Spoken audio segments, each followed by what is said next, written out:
யாரும் பகைவனை கண்டு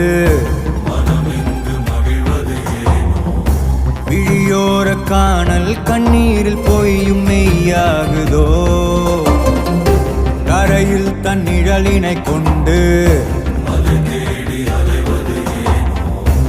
அறியாமையாலே மண்ணெங்கும் இன்பம் உண்டாகுதோ